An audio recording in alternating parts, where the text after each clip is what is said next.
Compartir la síntesis que ha sido producida por Valeria Figueroa, editada por Marita Padilla, y en la mesa de sonido nos acompaña Hugo Enrico.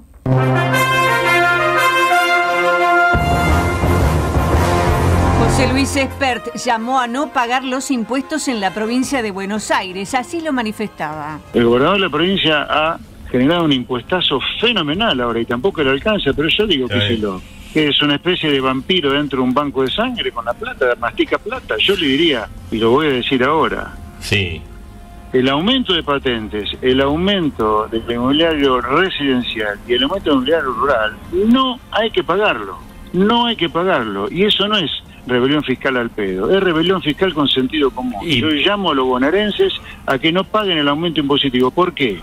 Porque así como los trabajadores, cuando no se sienten representados por los salarios que cobran, hacen huelga, y los pobres, representados supuestamente a través de los piqueteros, cortan las calles, la única defensa que tenemos los contribuyentes, cuando los políticos no nos dan como contrapartida los impuestos que pagamos algo, y acá vimos a la matanza inundada, vimos un muerto flotando alegremente en Lanús, todo inundado en el conurbano, no hay que pagar los impuestos que ahora quiere Schicillof. Cuando le preguntaron al presidente Milei si estaba de acuerdo con Espert, esto afirmaba. Lo dicho por José Luis, el profe Espert, efectivamente tiene razón. A mí me resultó bastante jocoso, por decirlo de alguna manera amigable, cuando el señor Schicillof se confundió Alberti con Alberti, pero digo, más allá de eso, diciendo, bueno, los puntos del Pacto de Mayo no tiene sentido porque la propiedad privada está declarada en la Constitución Nacional. Bueno, hay que contarle que cuando se aplican ese tipo de aumento de impuestos, en realidad es una violación del derecho de propiedad. Y lo que está haciendo básicamente el señor Schicillof es directamente expropiatorio. Es decir, básicamente usted lo que se da cuenta que en realidad es digamos, el verdadero dueño entonces de las cosas es el Estado, claro, y a usted le deja tener digamos, llevarse una partecita de eso y digo, es una locura. Hoy en conferencia de prensa, Schicillof acusó al presidente Milei por aplicar un plan económico criminal y consideró que el llamado a no pagar impuestos es una venganza por no aprobar el DNU. No salgo de mi sorpresa, y le voy a agregar, del horror que provocan este tipo de declaraciones. Horror. Es gravísimo y nunca ocurrió que un presidente de la nación llame a incumplir la ley. En este caso, la ley impositiva de la provincia de Buenos Aires. Y la verdad que pareciera que cada uno de estos raptos, cada uno de estos ataques, cada una de estas verdaderas locuras está dirigida, bueno, a una persona a veces, porque me menciona a mí. Después de ajustar a jubilados, a trabajadores, a artistas, a científicos, pareciera que quiere generar un problema con las prestaciones, las necesidades y los derechos básicos en todas las provincias de la Argentina. Sinceramente no sé por qué lo hace, no soy psicólogo, creo que hay que ponerle freno urgentemente a un desquicio y a la creencia de que es por impulsos, es por raptos que se toman las decisiones. Tal vez sea una respuesta, o llamémoslo más precisamente una venganza, por lo que ocurrió con el DNU. Tal vez sea una respuesta a que el gobierno de la provincia de Buenos Aires resolvió enviar recursos a la provincia de Santa Fe. Mientras tanto, el vocero presidencial aseguró que el presidente Milei defiende el derecho de propiedad cuando observa el impuestazo de la provincia. Hicimos un llamamiento a que todos comprendan la importancia del equilibrio fiscal y la importancia de hacer eficiente el gasto y de en algún momento bajar impuestos, no solo no subirlos, ¿no? sino bajarlos. Por supuesto entendemos que estamos en una coyuntura muy compleja, donde hay cosas que van a llevar más tiempo y donde readecuar el sistema tributario no es una tarea sencilla ni que sea de un día para el otro. De hecho, nosotros siempre lo mencionamos a nivel nacional. Bueno, cuando logremos la estabilidad y cuando efectivamente las variables macroeconómicas se terminen de estabilizar y podamos salir de todo el esquema de distorsiones que nos han dejado en el gobierno anterior, comenzaremos un proceso también para modificar el sistema tributario y poder hacer más eficiente la recaudación de impuestos y que sea más lógica y razonable para todos, ¿no? Así que no es algo específicamente que esté en relación con la provincia de Buenos Aires. Me parece que el diputado Espert hizo un comentario, el presidente simplemente continuó con ese comentario que hablaba de la provincia de Buenos Aires, pero no porque con la provincia de Buenos Aires haya nada en particular. Además, Adorni se refirió al manejo del PAMI, dijo que fue obsceno y que Milei evitó una catástrofe. Esta tendencia, este déficit creciente en el PAMI se fue profundizando, donde se encontró de todo, pero entre ellos gastos en publicidad de dimensiones astronómicas, equivalentes, por ejemplo, a todo un año entero de reactivos para los afiliados que sufren de diabetes. De hecho, fue tan grande el despilfarro en PAMI que en noviembre el déficit llegó a los 92.000 millones de pesos.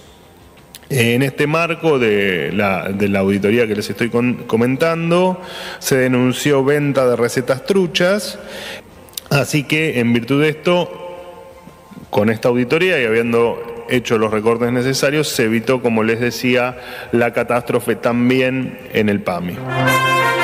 ¿Qué pasará con el DNU en diputados? Se lo preguntamos a Blas Taladrid, presidente de USIP.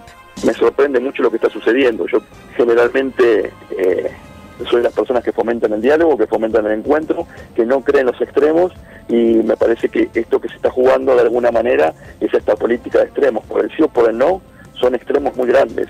Por el blanco o por el negro son extremos muy grandes. Por un color primario o por otro son extremos muy grandes y nos perdemos un abanico de colores en el medio. Entonces debería haber más diálogo, más opciones, un diálogo genuino. Me refiero, ¿no? Este diálogo de te invito a dialogar, yo te digo lo que quiero y después te vas, digamos, sea del lado que sea el gobierno que sea, y es esta falta, y esto se traduce en la falta de políticas de Estado que estamos viviendo en Argentina desde hace 40 o 50 años. Pero se supone que el DNU se va a debatir ahora en diputados. ¿Usted cree que debería aprobarse o no? Es que está terminando siendo más un juego de la política que una realidad de lo que necesita la gente, lo que necesitan las empresas. El DNU tiene cosas buenas y tiene cosas malas, pero se lo está llevando todo a un sí o a un no, un extremo por todo o por nada. Y los por todo o por nada ya sabemos dónde nos lleva la Argentina, a un péndulo que queremos terminar muchos.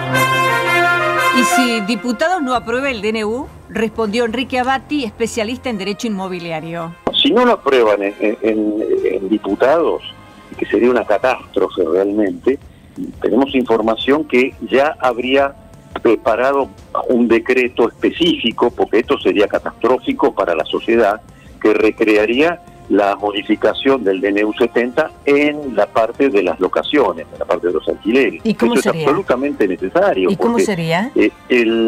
Libertad contractual, lo mismo, el mismo articulado que derogó la ley 27.551 y la 27.737 y puso en vigencia nuevamente la mayoría de los artículos del capítulo de las locaciones del Código Civil y Comercial, con las ventajas de que ahora no existe plazo mínimo legal, que el precio lo pactan libremente las partes, que la periodicidad, los ajustes también lo pactan libremente las partes, la posibilidad del inquilino, que esto es muy importante, que antes estaba prohibido en las locaciones de vivienda, no en los restantes destinos, que pueda adelantar pagos de alquileres, por ejemplo, por más de un mes. Todos los locadores, los propietarios, los inquilinos, los corredores inmobiliarios, todos estamos viendo esto que primó la irracionalidad el otro día en el Senado. Esperemos que en el diputado no suceda, porque realmente lo que es materia de alquileres ocasionarían un daño tremendo a la sociedad.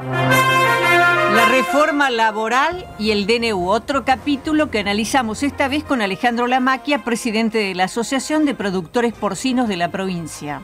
Cuando el productor grande se resfría, el pequeño se funde. El 70% del costo del animal es el precio del alimento.